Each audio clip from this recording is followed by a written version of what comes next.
Hai semuanya, saya Ninis, mahasiswa Fakultas Teknologi Informasi dan Komunikasi, Program Studi Ilmu Komunikasi Universitas Semarang. Sekarang saya sedang bersama dengan salah satu anggota DPRD untuk wilayah Dapil 2 di Kota Semarang. Senang sekali rasanya bisa duduk bersama dan berbincang dengan beliau. Tapi jujur aja saya agak gemeteran sih. Oke, nah di era sekarang ini kan banyak sekali ya anak muda yang ingin terjun gitu di dunia politik. Tetapi menjadi tokoh politik itu harus menyesuaikan diri dan kondisi. Oke, kerja yang sesungguhnya butuh pembuktian dan juga hasil karya nyata. Baik, langsung saja kita berbincang-bincang dengan salah satu anggota DPRD Kota Semarang yang diusung oleh Partai Solidaritas Indonesia, Pak Benediktus Narendra Keswara. Halo, selamat sore Sis and Bro. Hari ini hari Jumat tanggal 14 April. Saya mengadakan reses masa sidang pertama di tahun 2023. Ya, kemarin kami sempat diskusi dengan Mas Mul. Teman-teman warga yang di Bandung Utara masih ada membutuhkan nggak? Ternyata ada 3 ini yang disampaikan ke saya. Saya cuma ini aja, sedikit ada 2 poin yang perlu diperhatikan. Tegak lurus bersama Pak Jokowi. Jokowi, it's tabrakan malah anu Mas. Ya, salah satu Pak. Kita kan tidak tahu kita mau saya ke Muslim atau kita ke oposisi. Nah, kesalahan dari teman-teman itu 7 tahun 8 tahun ini Bu, ya 8 tahun ini saya dari Tokosari, terus kemudian singkat cerita saya langsung begitu jadi PLT padahal. Halo, selamat sore Pak. Oke, selamat sore. Nah, beliau ini sering dipanggil dengan sebutan Bro Narendra, bener kan Pak? Betul. Betul. Nah, apa kabar Pak Narendra? Baik. Baik, alhamdulillah. Biasanya kalau hari weekend gini ngapain aja Pak kegiatannya? Ya macam-macam, kalau tidak ada kegiatan saya bikin untuk kegiatan family time, tapi kalau ada kegiatan ya selalu saya meninggalkan keluarga untuk Kegiatan. masyarakat, Oh, ya. gitu. Nah, Pak Narendra ini sekarang menjadi salah satu anggota DPRD Kota Semarang di wilayah Dapil 2, yaitu di Kecamatan Genuk, Pedurungan, dan Kecamatan Gayamsari. Oke, sekarang Pak Narendra sudah siap belum menjawab pertanyaan yang saya ajukan? Siap, oke. Aduh, sebenarnya nggak susah sih Pak, ini pertanyaannya yang kayak nggak butuh berpikir keras gitu. Oke, baik, kita langsung mulai aja ya Pak pertanyaannya. Dari yang pertama,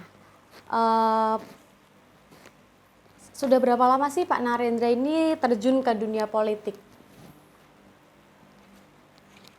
Terjun di dunia politik di dalam pemerintah ini baru saya masuk ke periode ini di tahun 2019 sampai 2024 nanti. Berarti baru pertama ini? Baru pertama kali ini. Oke. Terus menurut Pak Narendra sendiri nih, bagaimana pandangan Bapak mengenai kondisi politik di Indonesia saat ini? Kondisi politik saat ini kalau menurut saya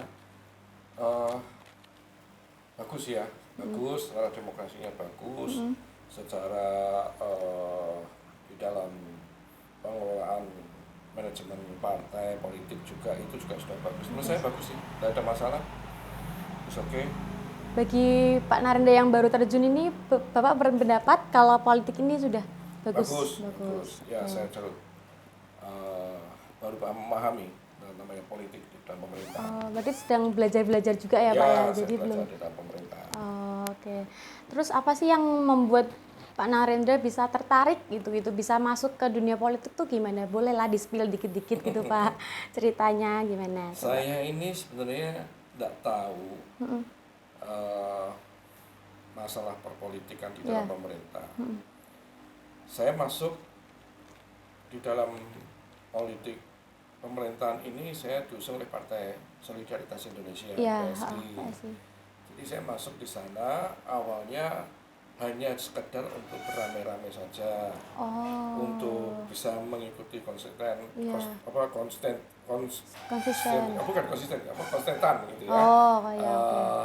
di dalam perpolitikan atau di partai. Nah, ternyata Tuhan punya kehendak saya masuk ke dalam di dalam legislatif ini. Nah, dari awalnya kita cuma coba-coba, kita hanya mau belajar, kita mau ngerti bagaimana sih di dalam kepartian ini.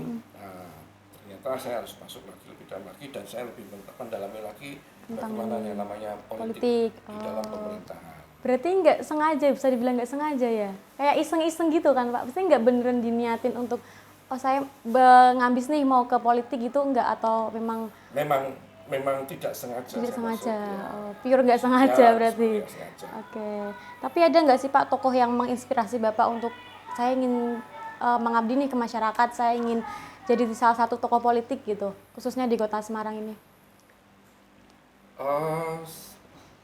Saya itu kalau ini ya, salah satu yang saya penganut untuk menjadi seorang leadership, saya melihat dari leadership aja lah. Jadi gini, aku cerita di awal aja ya. Oke, boleh. Saya ini kan nggak tahu namanya politik. Ketika saya masuk ke dalam dunia politik, saya baru paham politik. Oh, oke, Gitu ya. iya. Kalau kita berbicara di politik, namanya politik itu macam-macam. Kalau kita mau Luas ya, Pak? luas sekali, Betul. ya kan? Politik bisa berbicara tentang kepentingan, politik bisa berbicara tentang strategi, Iya. politik bisa berbicara tentang kepentingan, politik bisa berbicara tentang banyak hal, Ya, betul. tergantung dari apa, di mana kita berada. Betul. Di dalam keluarga pun kita sedang berpolitik, dalam mengatur keuangan pun kita berpolitik, Iya. ya kan gitu. Betul. Nah, jadi saya baru paham ketika saya masuk ke dalam dunia politik, ternyata saya dibawa ke politik, namanya politik di pemerintahan. Kalau saya sedang di dalam gereja Iya. atau di tempat ibadah, saya sedang berpolitik di dalam gereja atau di tempat ibadah. Beda. Kalau saya sedang di dalam keluarga, saya sedang berpolitik Ya di keluarga. ada di dalam keluarga. Saya mesti ngatur keuangan keluarga. Ini untuk sekolah, ini untuk kebutuhan bulanan, untuk dapur, ini Ya. kan gitu. Ya. Itu sedang berpolitik Politik. saya. Ternyata sekarang saya berpaham politik itu ada dua macam. Apa itu?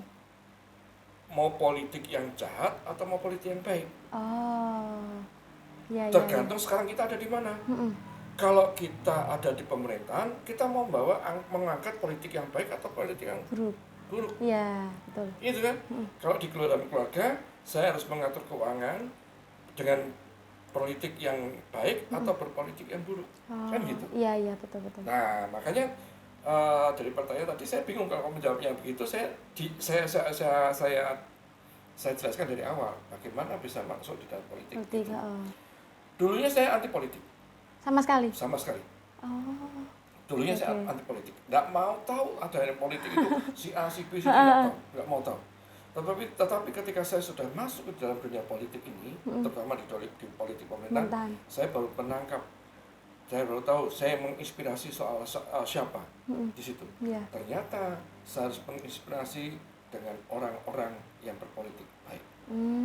Berarti secara nggak langsung tuh orang yang menginspirasi tuh ya orang-orang yang berpolitik secara baik Ya, gitu. terutama di dalam satu keluarga, papa saya. Oh, oke. Ya kan? Iya, Saya betul. harus bisa menjadi kayak papa saya yang bisa mengayomi anggota tubuhnya, istri, ya, mama, Iya. itu, mulai anak-anaknya Iya. pada waktu itu. Terus kemudian kalau komunitas yang lain, saya mengagumi seorang leadership di soal KRT RW. Iya. Nah itu, ke lembaga terkecil. Lembaga. Saya akan mengagumi dengan orang yang berpolitik menggunakan leadership yang mengagumi seorang leadership yang berpolitik di dalam pemerintahan. Siapa? Wali kota? Iya, betul. Nah itu. Nah saya di situ saya belajar. Hmm. Satu hal yang saya suka itu Bung Karno. Ya saya Oke, pernah Pak membaca Iya. ketika Bung Karno itu bagus sekali. Itu. Iya, Pak, Jadi baik. saya jadi biar ini nanti ya. Iya, kalau gitu nggak ngerti Pak nanti Ya. Pak. Terus sekarang ini kan masuk tahun-tahun politik ya Pak. Tapi itu masih ada beberapa masyarakat yang memandang sebelah mata tentang dunia politik. Nah, tanggapan Bapak sendiri atas masyarakat tersebut tuh gimana? Kayak masih ada yang dipandang negatif lah atau gimana gitu. Kayak dia tuh belum bisa netral gitu Pak. Nah, itu sama dengan kasusnya dulu saya punya pengalaman di situ. Saya tidak mau berpolitik. Nah, Oke, kan gitu. iya. Nah, saya akan menjelaskan politik itu apa? ketika di dalam keluarga Anda juga sedang berpolitik. Politik, betul. Nah, artinya sekarang kalau kita tarik secara garis umum garis besar di dalam pemerintahan ini, Anda harus juga ikut menyukseskan politik ini, pemerintahan ini dengan baik. Oke. Gitu. Iya, betul. Apalagi sekarang sedang tahun-tahun politik ini. Lagi Ya kita rame-ramenya. menjelaskan, mengedukasi masyarakat bahwa kita juga harus bisa menyukseskan demokrasi Iya. ini, pemilu ini dengan baik, Betul. supaya jangan ada yang golput, tidak Ya, memilih. Nah, itu edukasi.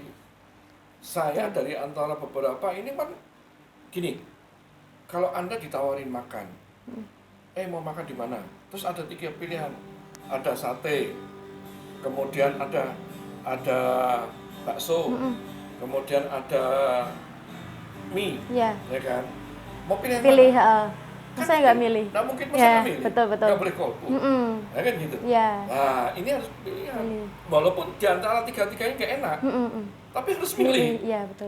Nah itu yang namanya demokrasi begitu. Anak saya kalau ketika lagi jalan mau makan apa, nggak ada makan sembarang. Terserah. Ya terserah, Iya. nggak mungkin.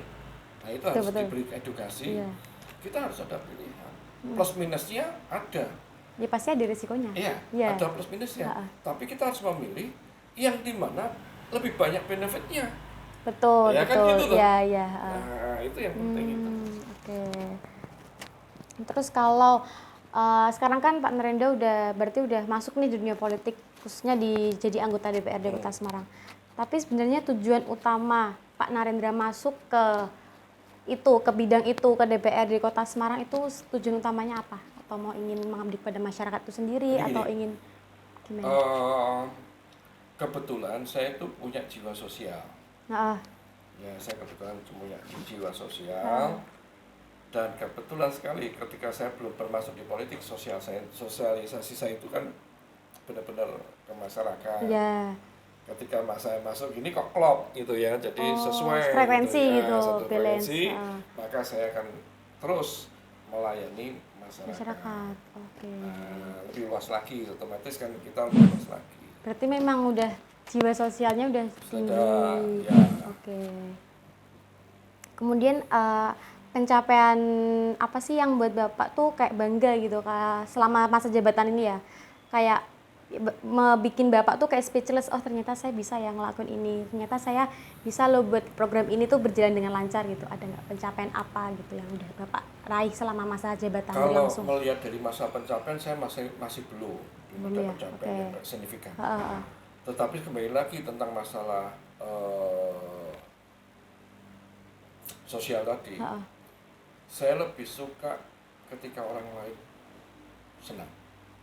Oke, berarti nggak mengutamakan kepentingan sendiri. Ya, jadi kalau saya melihat orang lain senang, saya bisa bantu sesuatu dan orang lain itu pas tepat sasaran dan senang, itu kebanggaan saya. Oke, berarti ya itu tadi sih, karena bahagianya orang itu kan ada tingkatnya sendiri-sendiri ya. Jadi ada orang yang nolong orang lain tuh dia udah ngerasa seneng, udah ada kebahagiaan sendiri begitu.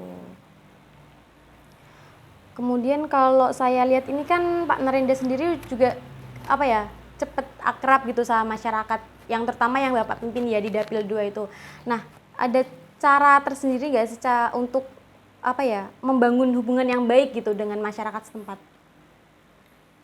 Saya belajar dari psikologis. Dan saya punya pengalaman di situ. Jadi ketika kami ini ada masyarakat, ada warga yang kepengen curhat. Oke, konsultasi gitu ya? Ya mau konsultasi atau mau curhat apapun, walaupun saya ini secara pribadi belum tentu bisa memberikan yang terbaik, tapi paling tidak saya bisa mendengarkan. Oke. Oh, iya benar-benar. Jadi ketika saya sudah bisa mendengarkan kalau kesah mereka, saya mendengarkan walaupun saya tidak bisa membantu secara maksimal, tapi paling tidak mendengarkan. Dia sudah senang. Betul. Ya. Sebenarnya belum tentu mereka butuh solusi sih, mereka cuma penuh didengar. Iya. Betul. Oke. Nah, nanti ketika pada waktu saya berusaha semaksimal mungkin, tapi ternyata tidak bisa, tapi paling tidak saya sudah ada usaha. Iya, betul. Dan saya selalu mengupdate pada warga tersebut. Oke. Lah kalau semisal nih Pak, orang itu tuh harapannya orang itu tuh nggak sesuai sama ekspektasinya orang itu nggak sesuai. Misalnya nih orang itu tuh berekspektasi lebih sama Bapak, sedangkan Bapak tuh nggak bisa memenuhi ekspektasi itu pada orang itu. Nah itu gimana Pak? Adakah? Ya, sekali lagi itu semuanya plus minus ya. Ya betul. Ada orang yang kepenginnya pencapaiannya apa yang diminta 100% harus Ya, diberikan. penuh ya. Suka atau tidak suka, Ya, itu akan terjadi. ya. Tetapi bagaimana sekarang sikap kita ini supaya sosialisasi hubungan antara batin ini ke hubungan antara emosional ini terjaga. Ya enggak apa-apa. Ya memang kalau saya juga menyerahkan kepada warga, kalau memang saya sudah maksimal. Monggo kalau yang lain mau beralih kalau yang lain monggo, saya silakan kepada mereka. Benar-benar. Gitu. Ini kita udah usaha gitu ya, udah Iya. effort, udah bikin Iya. ngasih. Yang penting gini. Apa yang sudah kami kerjakan itu update, Betul. up to date, dilaporkan. Progres. Progresnya sudah sampai sini.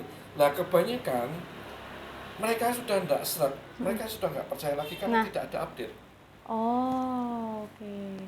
Berarti kayak berhenti gitu, nggak ada. Tidak ada lagi, tidak ada Kemajuan. kabarnya, tidak ada apa lagi gitu. Oh. Lah orangnya sudah nggak percaya lagi. Berarti mereka cara nggak langsung butuh itu tadi, butuh progres dari. Oh, ya. Iya, Baik. itu. Hmm. Jadi warga itu butuh itu. Jadi butuh update bagaimana sampai di mana. Iya. Nah, Perkembangannya ya, Pak, ya. Seringkali itu putus di jalan. Lah dengan putus jalan warga itu bingung jajan itu gitu. Terus mau bagaimana tuh gitu. Nah, Terus bagaimana? Kalau orang sudah nggak percaya gitu maka mereka akan lari. Oke. Dan ibaratnya tuh kalau bahasa sekarang udah nggak respect gitu ya. Ya bisa jadi. Tapi alasannya bisa berhenti itu kenapa? Berhenti apa? Ya itu tadi Kak, nggak dilanjutin progresnya, terus mereka nggak info apa-apa ke masyarakat. Ya mungkin macam-macam ya. Itu kan bicara lagi tentang manajemen pribadi, manajemen dari diri kita sendiri. Kadang kan cuman, oh iya catat, sudah catat tapi tidak ada progres bisa. Oh ya betul. Oh Ya. berarti kayak cuman ya mereka dia didengarkan nih, tapi dia nggak apa Ada ya Pak? action. Ya betul. Ada Berarti action. kayak omongannya dia tuh nggak direalisasikan Iya, gitu. iya. Oh. Nah, kalau saya kan enggak, saya update. Ini apa yang sudah saya kerjakan. Nah, memang sih tidak semua 100% saya Langsung update gitu. gitu ya. Oh. 100% saya update karena banyak sekali permintaan-permintaan, banyak sekali. Kan hubungan kami ini dengan banyak sekali. Satu, kita dengan kepartean. Iya. Ya, terus kedua kita dengan dewannya sendiri. Ketiga dengan Masyarakat. konstituen masyarakat. Oh, iya. Nah, itu. Nah, biasanya itu kan sudah kami punya asisten, kami punya dokumen, Iya, arsip. Nah, itu yang harus kita bedah semua. Nah, rata-rata teman-teman tidak membedah itu. Oh. Saya kadang-kadang miss juga di situ, tetapi paling tidak saya sudah berusaha maksimal untuk bisa menempati apa yang menjadi keinginan warga. Oke. Gitu. Baik. Terus kalau cara menanggapi kritik atau masukan dari masyarakat tentang kinerja DPRD, Pak. Kan kadang ada nih masyarakat yang kayak ngasih masukan, kritik gitu. Tapi kritiknya tuh kritik terkait kinerja DPRD. Pernah nggak sih, Pak? Mengkritik itu bagus, saya sih Ya. senang suka dikritik. Kritik, Cuman kritikan itu kan harus kita olah. Olahnya begini. Saya harus begini, misalnya Anda sebagai anggota dewan, saya mengkritik. Ya. Tapi saya harus perhatikan dulu, misalnya sekarang saya jadi dewan. Bisa enggak melakukan hal itu? Oh. Jadi harus mengaca diri kita sendiri. Introspeksi, Bisa enggak? ya. Bukan introspeksi, mengaca. Semisalnya aku tak kritik, misalnya aku mengkritik seseorang, tapi apakah saya sudah membuat? Oh, ya paham. Kalau misalnya saya sudah bisa berbuat, misalnya ini, Ha-ha. nek goreng telur, mbok ojo kok gitu. Jangan menggunakan minyak banyak, menggunakan minyak tipis, kecil aja, langsung diolah Sedikit, saja. Kalau kita tidak pernah melakukan, kan kita tidak pernah ngerti, hanya ngomong kayak gitu. Oke, Ya, jelas ya. baik. Tapi kalau kita sudah melakukan, aku pernah goreng tanpa minyak pun aku bisa, misalnya gitu. Iya, Contoh. iya. Oh. Jadi dikritik kalau tanpa minyak itu lebih bagus hasilnya. Ngeritik kok. Karena dia udah pernah mengalami. Karena pernah ngalami. Oke. karena pernah melakukan dan berhasil. Ya. Itu. Nah kalau kita belum pernah berhasil, hanya kata orang, hanya bagaimana ini ngomong gini terus kita olah sendiri, terus kita meritik, ya kita namanya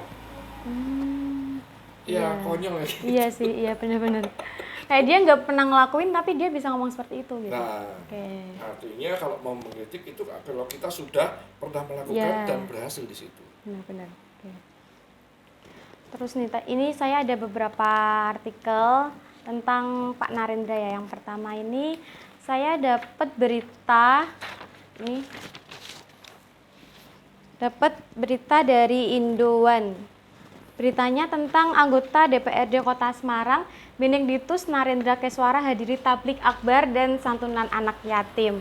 Nah, saya tuh penasaran nih Pak, hal apa sih yang membuat Bapak tuh memiliki jiwa sosial yang begitu tinggi dan mudah banget peka terhadap permasalahan di masyarakat? Itu tadi, kembali lagi, karena saya sudah pernah merasakan. Oh, berarti. Saya pernah tidak punya uang dan tidak bisa membayar uang sekolah. Ya, betul.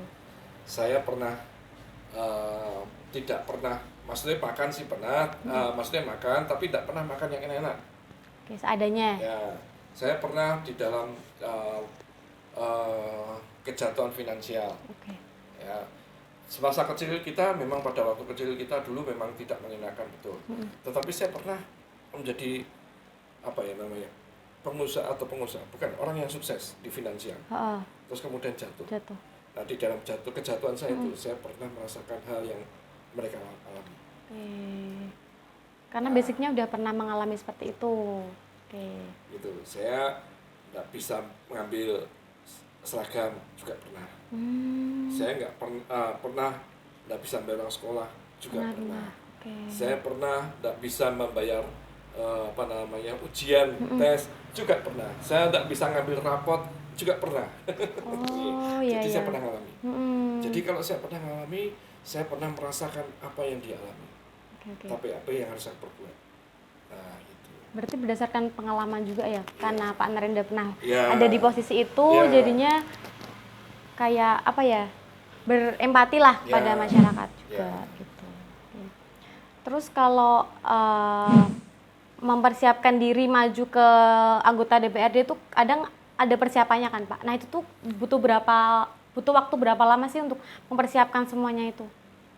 Untuk pencalonan lah. Pada waktu tahun 2019? Iya, waktu pertama Bapak terjun ke dunia politik khususnya. Saya nggak nyalonkan. Saya nggak ada niatan untuk jadi. Berarti nggak ada persiapan sama sekali? Oh, berarti langsung tiba-tiba banget gitu? Ya, bukan tiba-tiba. Jadi gini, pada waktu itu saya juga belum ngerti tentang masalah kepartean ya. Saya tidak tahu tentang masalah kepartean. Pada waktu itu ada di web itu tentang bagaimana mengatasi korupsi. Apa itu korupsi dan bagaimana mengatasi mengatasi korupsi. Nah, saya bikin artikel itu gitu ceritanya. Saya bikin artikel itu saya share. Saya waktu itu lupa saya nge-send-nya kemana, saya lupa di Facebook atau di mana saya lupa saya waktu itu. Tapi itu sudah lama sekali. Saya sampai lupa, saya send. Terus tahu-tahu saya ditelepon 6 bulan 7 bulan itu. 6 bulan 7 bulan saya ditelepon bahwa saya ditelepon dari partai, yaitu Partai Solidaritas Indonesia. Saya tuh tanya, PSI itu apa ya? Partai Solidaritas Indonesia. Kok aku masuk di partai? Kok aku ditelepon sama partai? Itu mesti ada sesuatu gitu. Saya tanya, apa ya? Nah, ternyata karena ketika artikel. saya bikin artikel itu ternyata untuk penyaringan kader bacalek. Oke. Gitu. Nah, saya termasuk salah satu calonnya itu yang ditunjuk untuk jadi ikut kontestan di dalam kepartian itu. Waktu itu saya juga nolak karena saya bukan orang politik. Saya juga tidak punya uang juga. Gitu. Iya benar-benar saya kan. nggak punya uang. Itu uang juga sih. Mereka bertanya, Pak, kami partai anak muda, kami semua lagi belajar semua. Saya kalah. Terus kemudian kami bukan partai mahar Pak, begitu. Jadi kami semua ini free, gratis gitu. Ya udah. Ya wes, terus yang terakhir dia bilang gini, Bagaimana Pak kalau buat rame-rame? Nah itu aku kagetnya, terus ya wes kalau buat rame-rame aku tak belajar Sekalian. Nah dari situ terus kami masuk ke sana, tapi masih bingung gitu, masih semua masih bingung Oke, ya. gitu. Berarti Dan satu-satunya, dan saya bisa membuktikan bahwa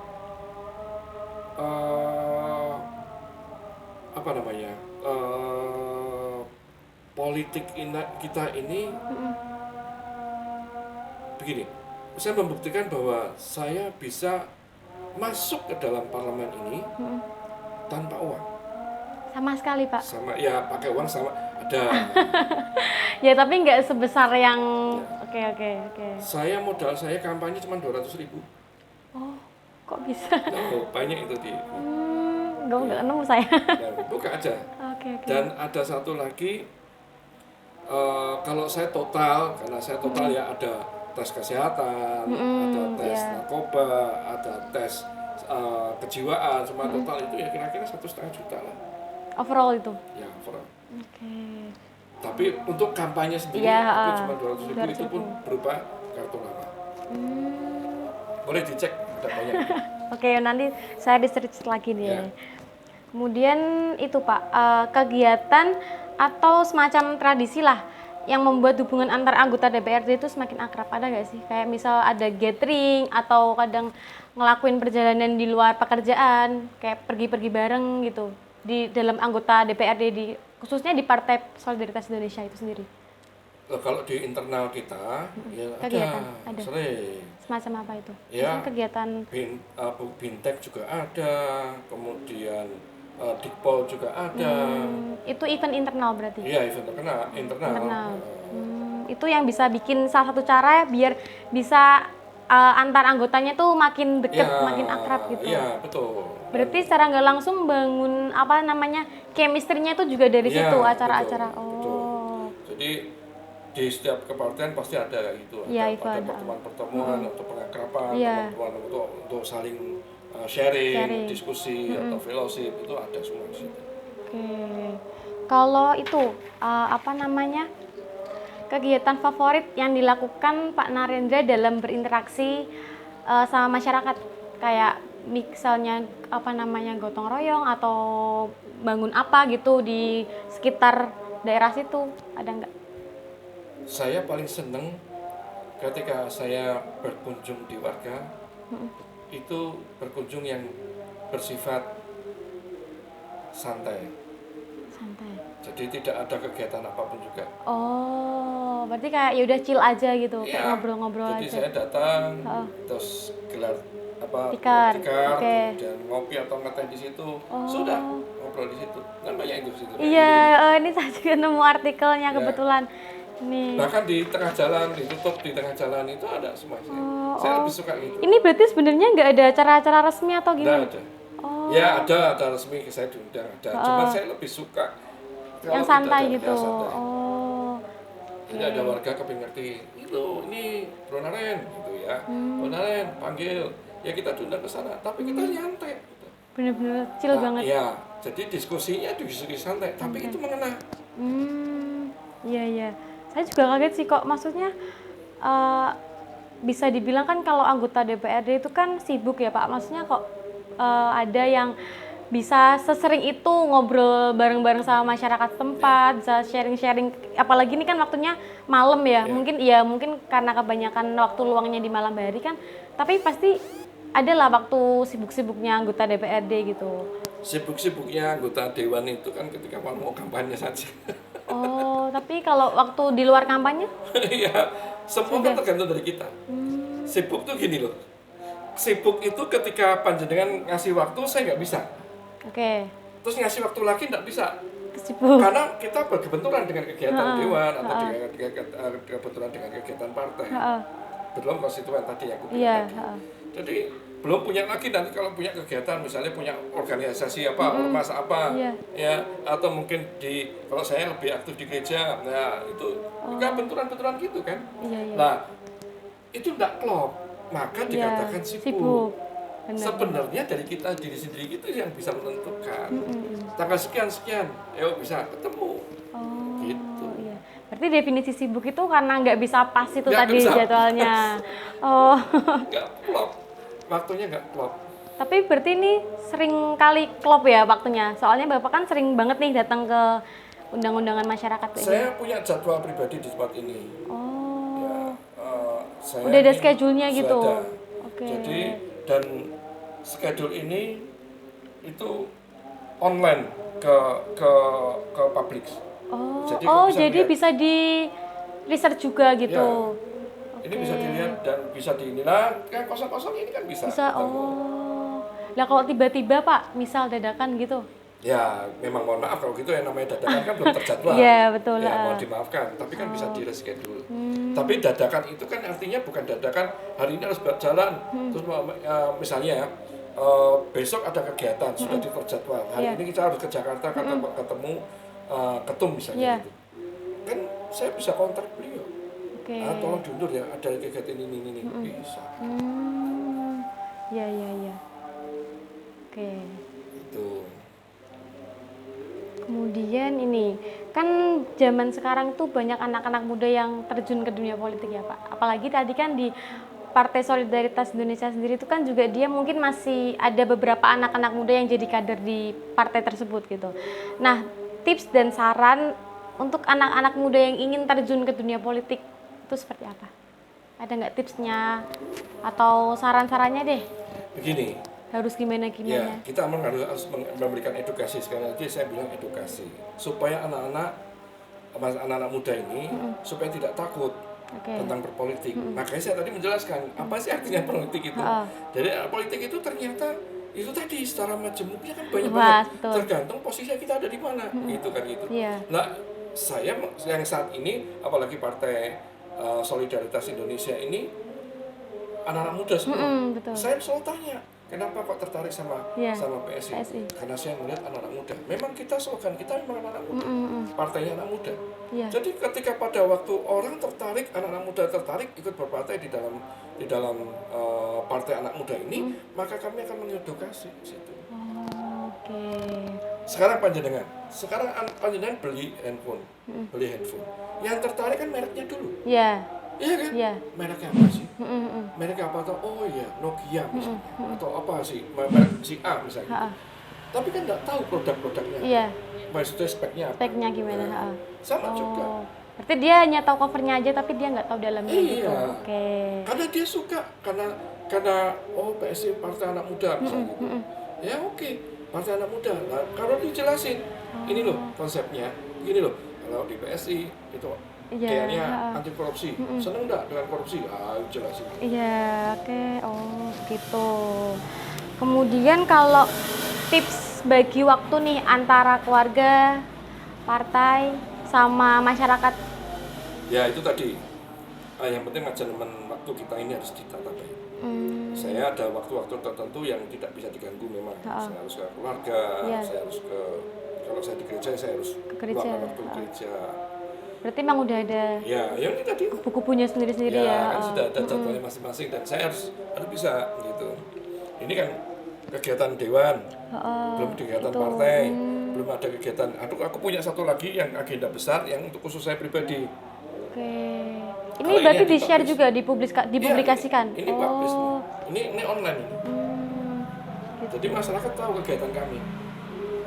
Tapi kadang ada yang itu nggak sih Pak, kalau misal apa nih namanya, tiba-tiba gitu kayak misalnya gini nih, udah ada jadwal nih, tapi ternyata Bapak ada kegiatan lain juga di keluarga misal, atau mau ingin ada kepentingan lain lah yang lebih penting dari itu, berarti Bapak bisa, Skala prioritas. nah itu, Nah, yang penting skala prioritas. Saya yakin kalau kita meninggikan skala prioritas itu orang yang tersingkirkan itu akan memahami. oke, Misalnya saya ada kegiatan paripurna, misalnya ada paripurna. Nah kebetulan di jam paripurna ini istri saya, misalnya atau Iya. keluarga saya misalnya misal. itu harus membutuhkan pertolongan saya. oke, Nah, skala prioritasnya mana dulu? oh iya iya, Kalau saya harus prioritas pertamanya ke keluarga dan keluarga itu harus membutuhkan saya misalnya, membutuhkan saya, ya saya harus izin ke arah paripurna gitu. Kalau udah bener-bener urgent banget Iya, gitu Pak? iya, skala prioritas, kembali lagi ke skala prioritas. Oke.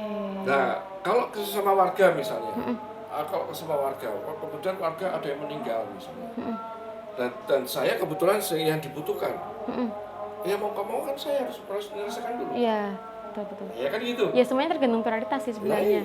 Nah, mereka yang mestinya yang di dalam paripurna sendiri akan memaklumi. Memahami sih ya. Iya. Oh gitu. Kalau hobi yang Pak Narendra lakukan di luar tugas politik, tapi mungkin nggak semua orang tahu nih. Mungkin hanya ini eksklusif di sini aja gitu. Ada nggak? Apa ya bisa ya?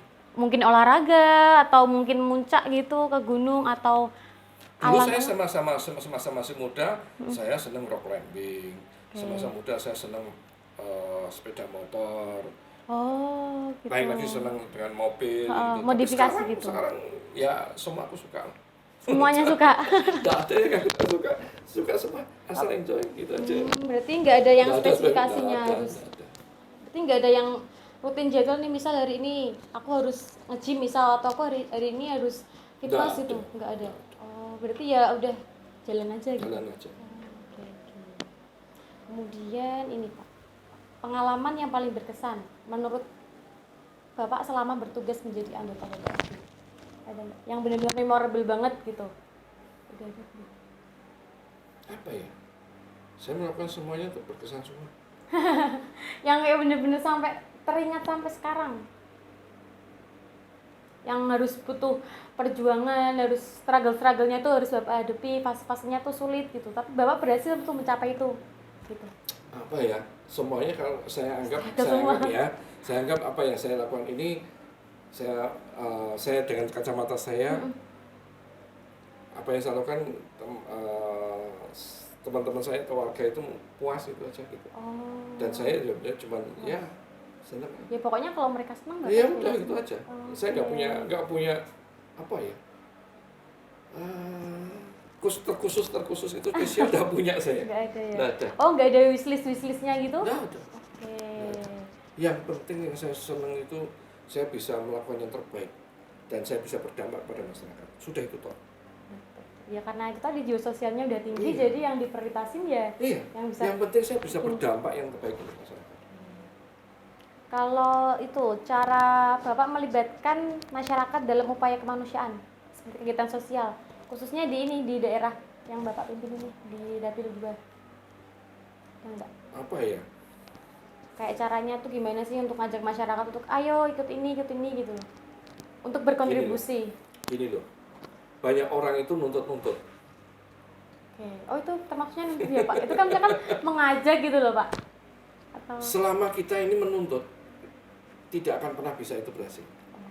Tetapi kalau kita menuntut diri kita sendiri, misalnya ini, misalnya gotong royong nih, misalnya ada acara kegiatan gotong royong. Kalau kita tidak melakukan, warga itu akan diam. akan apa? Diam. Diem. Oke, berarti Nggak peduli. Oh. Tapi ketika saya turun, saya bersihin selokan sampai sana, warga kan peduli semua. Pak Naren kok, ya aku enak gitu. Oh, berarti nggak kayak info-info woro-woro gitu nggak? Wara-wara boleh, tapi paling tidak diri kita ini jadi apa namanya? Ya udah pokok yang dulu. gerak dulu gitu. Iya. Oh.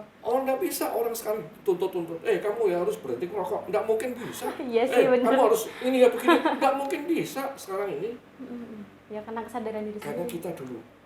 Karena makanya tadi saya ngomong, kalau kita mau berdampak, mulailah dari diri kita. Misalnya di dalam satu keluarga ini. Selama ini kita tidak pernah bangun pagi, Iya. misalnya.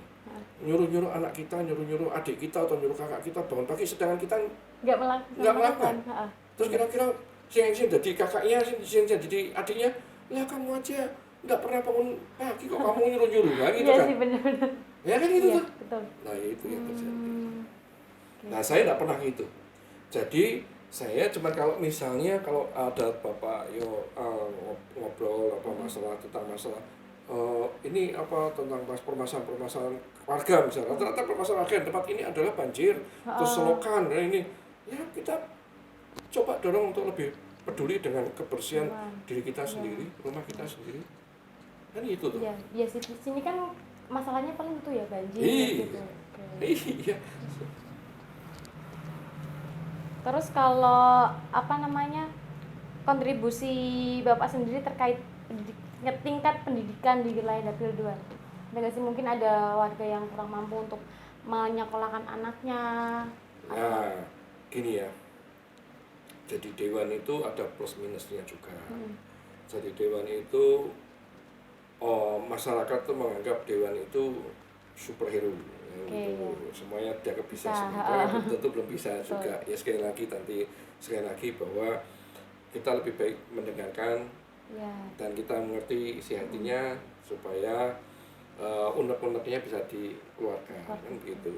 Nah terus dengan masa sekolah itu juga banyak yang terjadi. Nah masalah sekolah ini sekali lagi saya juga ngomong ada warga yang memanfaatkan dewan, ada yang benar-benar warga itu membutuhkan dewan. Beda ya. Betul, dia beda. Ada yang memanfaatkan, ada yang membutuhkan gitu. Apalagi yang tentang zonasi kayak gini. Oh iya, Ada zonasi, ada warga yang pindah KTP, pindah KK hanya untuk bisa sekolah di sini. Sekolah. Itu ya kasihan toh sekarang Iya. domisili yang ada di sini nggak dapat bagian. Nah itu yang harus kita edukasi warga masyarakat juga. Dan kedua untuk warga yang benar-benar membutuhkan dewan. Nah ini juga harus diedukasi. Gitu. Nah edukasinya sama bahwa ada proses atau prosedur, kadang-kadang warga kan tidak paham. Ada prosedur yang harus ditaati dan tidak bisa dilanggar. Karena apa perda atau perwal atau apapun juga itu kan semuanya kita sendiri yang bikin. Dewan sendiri yang juga udah terstruktur gitu aturannya. Iya, nah itu yang harus dipahami. Warga juga harus kasih edukasi. Yang penting edukasi pada warga itu. Kalau warganya yang susah kayak misal dia nggak mau nggak mau mengikuti prosedur itu, Pak. Ada jalan Edukasi. lain? Sekali lagi edukasi. Mereka itu edukasi itu belum tentu mereka suka. Anda tak kasih edukasi ini kadang-kadang belum tentu suka. Ya kan gitu tuh. Betul. Belum tentu suka. Tapi terserah monggo mau cari dewan lain tersilahkan. Nah, kita yang tahu prosedur itu. Iya sih. Ya karena yang bikin juga anggota dewan juga. Gitu. Oke, kalau tadi masalah pendidikan sekarang untuk mendukung kelompok rentan lansia, Pak.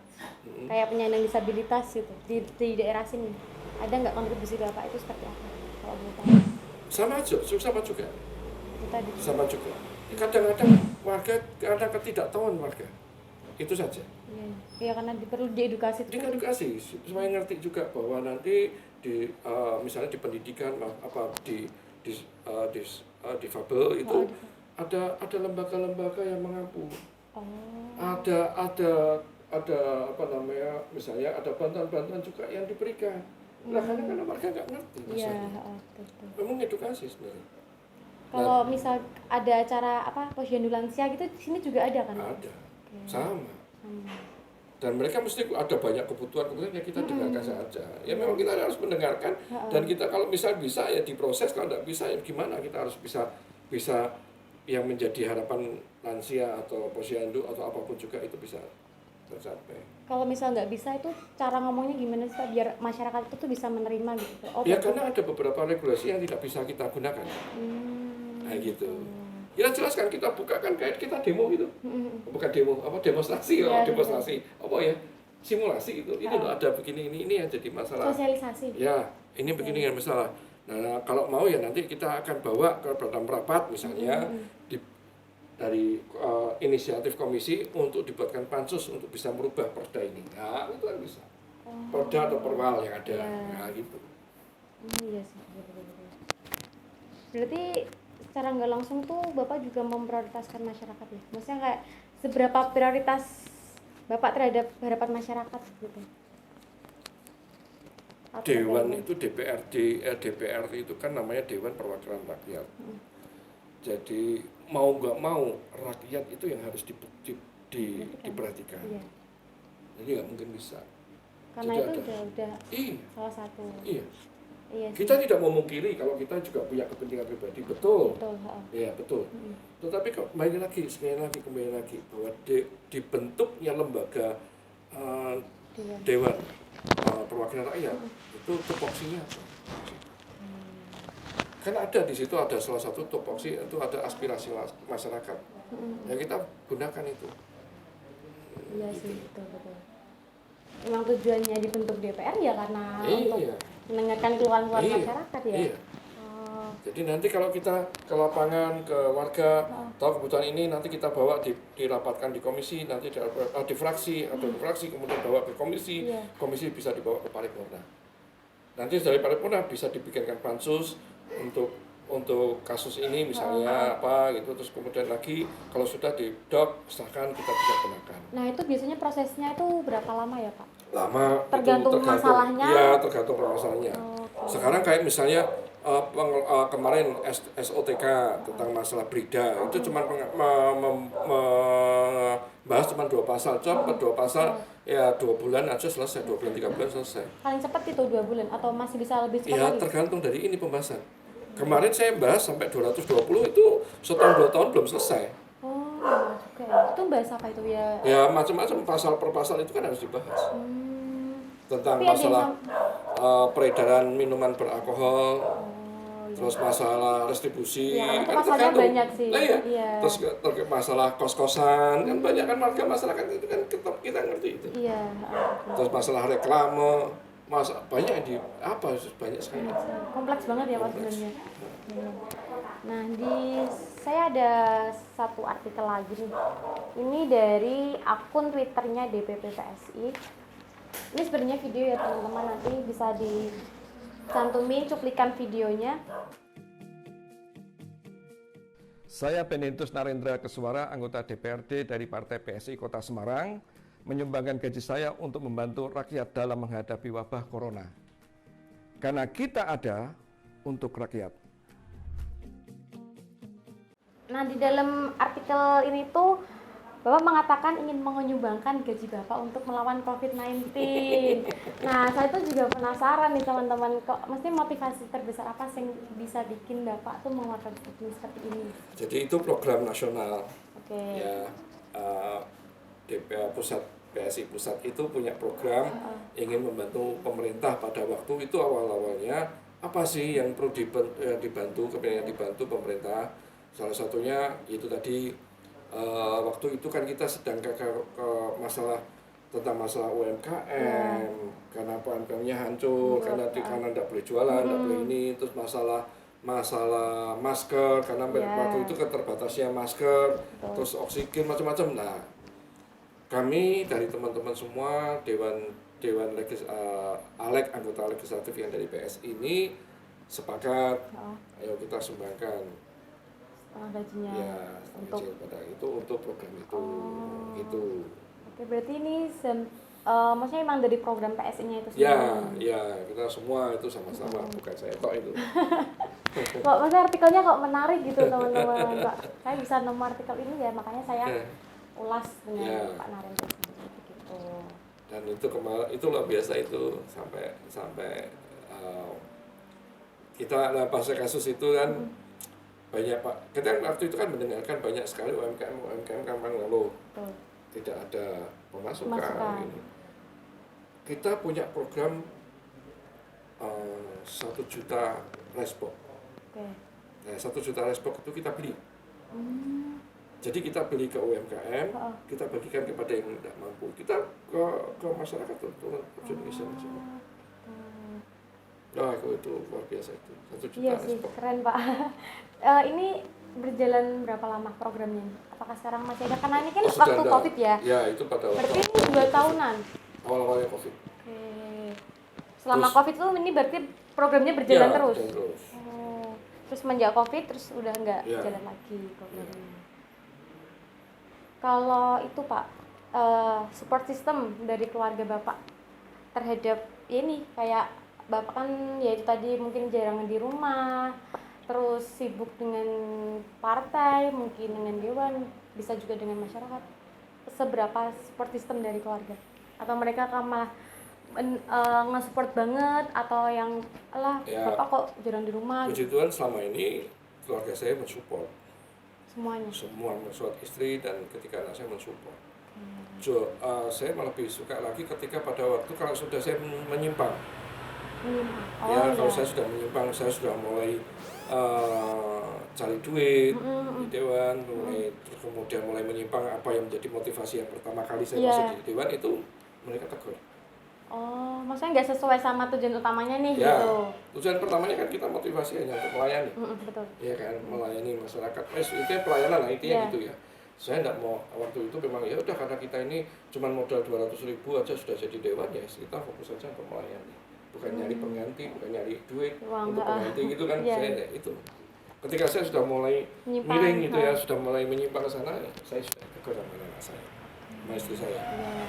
Berarti sebenarnya sama-sama itu ya Pak, apa kayak saling support, tapi kalau ada kesalahan juga dikasih tahu, dibenerin, ditegur. Wah, bagus juga dong berarti. Warganya keren. Saling support, guys. Terus untuk target nih Pak, target atau goals yang Pak Narendra mungkin belum capai, tapi Bapak itu ingin banget mencapai itu. Atau ada program-program yang Bapak sebenarnya udah pikirin, terus Bapak tuh tapi belum tercapai nih progresnya, targetnya. Ada nggak? Terus kira-kira bisa tercapainya itu kapan? Saya ini untuk menangani banjir yang ada di Telukosari ini, saya lagi fokus ke sana. Berarti targetnya sekarang itu mengurangi banjir. Saya mendorong pemerintah untuk bisa memperhatikan 100% di daerah-daerah banjir. Iya sih, ya karena sering banget banjir ya Pak. Ya. Hujan dikit aja. Ya, kami waktu banjir kemarin kita sampai buka dapur umum itu sudah kasihan. Jadi warga itu sempat berteriak begini, kalau sudah dengar petir, sudah dengar apa namanya itu ya, itu dia sudah deg-degan. Mesti nanti banjir lagi. Berarti kalau banjir tuh sampai paling tinggi pernah di ketinggian berapa? Sini masuk rumah ini. Sampai dalam gitu. Itu di parkiran sana sudah setengah ban. Setengah ban ini sudah masuk. Itu penyebabnya apa sih Pak kira-kira? Apa mungkin memang tanahnya atau kebersihan lingkungannya? Semua kembali lagi ke drainase, saluran yang tidak diperbaiki. Tapi itu yang berarti Bapak sekarang tuh sedang fokus di program itu. Tapi udah ada itu ya Pak, maksudnya udah diajuin ke dewan atau mungkin? Udah, tinggal ngawal. Tinggal pengawalan aja. Kira-kira kapan itu Pak bisa terrealisasikan? Tergantung dari kekuatan partai. Bisa berjuang ke sana. Udah berarti sekarang ke itu ya, langsung ke kota Semarangnya sendiri nih. Kan Bapak kan sebagai wakil rakyat di kota Semarang. Terus menurut Pak Narendra nih, apa sih yang menjadi daya tarik utama di kota ini Pak? Ada nggak yang bikin kayak, Semarang tuh keren gini? Ada nggak daya tarik utamanya di kota Semarang? Yang pertama karena kota Semarang kelahiran. Oh, Bapak asli Semarang? Asli Semarang. Oke. Itu terus kemudian dari tahun ke tahun peningkatannya juga sudah luar biasa. Ya kan, terus tahun-tahun peningkatan yang luar biasa, bahkan sekarang ini sedang mengarah ke smart city. Kan, nah itu yang menjadi suatu kebanggaan ya. Artinya gini, kerja kita di dewan secara overall, secara umum itu untuk membangun kota Semarang semakin menjadi lebih hebat, menjadi lebih baik itu, kalau itu sudah terbukti, itu juga suatu kebanggaan buat kita juga. Iya sih. Iya kan, kita mengawal anggaran, kemudian kita mengawal perda yang sudah kita buat, kita mengawal semua apa yang sudah kita lakukan selama bertahun-tahun di kota Semarang ini, ya itu suatu kebanggaan sendiri karena kota Semarang itu terjadi dan itu terbukti. Orang masyarakat aja yang nggak tahu effortnya, nggak tahu struggle-nya aja, dia kalau berhasil, maksudnya kalau Semarang ada apa nih yang baru, misal mall-mall baru, mereka aja keseneng kan, padahal kan mereka nggak tahu progresnya seperti apa, struggle-nya seperti apa, yang dilaluin pemerintahan itu seperti apa, mereka nggak tahu, tapi waktu udah jadi, ya mereka keseneng gitu. Iya, betul. Iya sih, betul.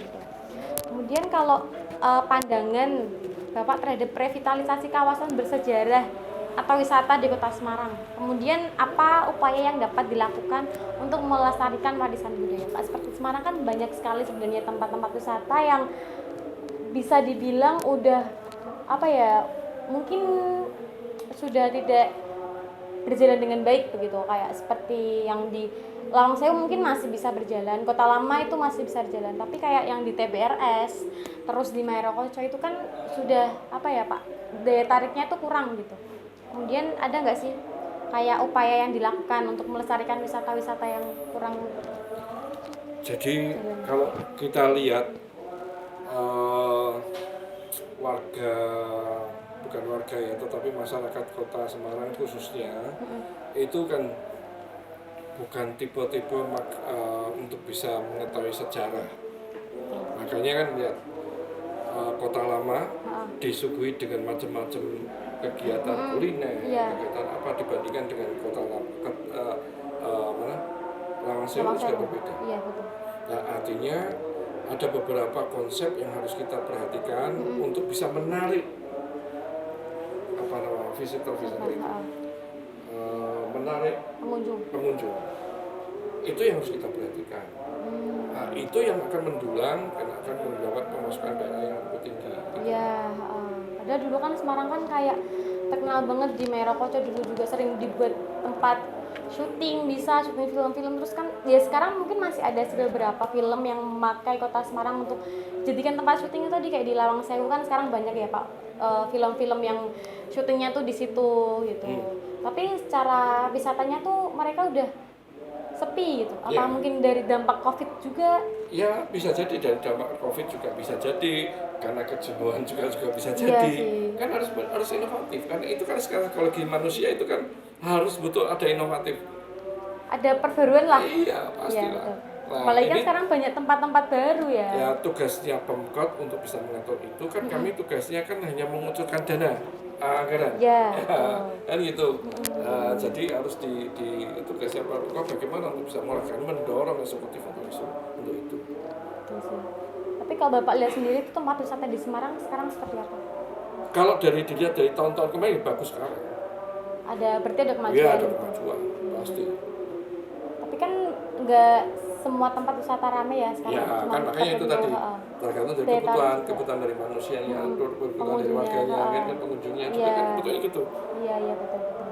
Saya mau ke Lawang Sewu, nggak enak Lawang Sewu, nggak ada makanannya misalnya. Cari yang di Kota Lama, banyak makanannya.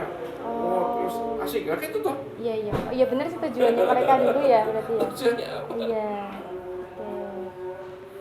Gitu. Nah, kalau di Lawang Sewu misalnya kan cuma hanya but foto tok. Iya. Nah, di sana but foto banyak, bisa makanan juga banyak.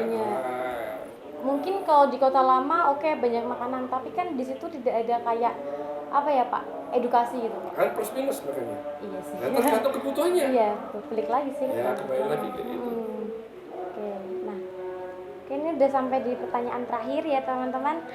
Apa harapan Pak Narendra untuk wilayah Dapil 2 ke depannya? Satu, saya kepingin Dapil 2 ini bukan dapil yang terpinggir, yang tersingkirkan atau yang tidak diperhatikan oleh pemerintah. Harus terutama tentang hal banjir. Satu itu, dan kemudian saya juga kepingin bahwa di Dapil 2 ini bersih dan bisa untuk ada tempat tujuan wisatanya juga ada. Ya, jadi harapan saya itu di Dapil 2 ini meningkat. Karena apa, di Dapil 2 ini kan ada 12 kursi dewan. Paling banyak sendiri. 12 maksudnya perwakilannya gitu. Paling banyak sendiri, makanya kita harus benar-benar berjuang untuk itu. Karena mungkin dia masalahnya yang paling itu kompleks itu ya Pak, atau dibanding dapil-dapil lain kan ini yang paling kompleks. Makanya dikasih paling banyak kursi gitu. Tapi udah pasti ada kemajuan dong dari sebelum-sebelumnya. Oh iya, pasti sudah ada kemajuan. Dan kita terus mendorong terus.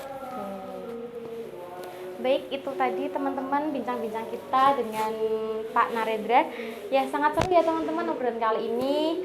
Dan tentunya juga kita mendapat banyak sekali ilmu dari kisah perjuangan beliau.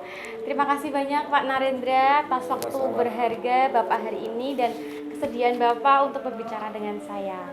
Semoga wawancara ini bermanfaat bagi kita semua serta memberikan pemahaman yang mendalam tentang visi dan dedikasi Pak Narendra sebagai anggota DPRD, khususnya di Kota Semarang.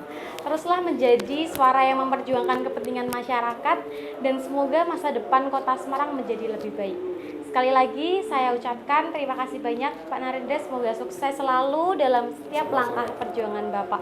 Oke teman-teman, segitu dulu obrolan kita hari ini. Terima kasih yang sudah menonton hingga akhir, sampai jumpa.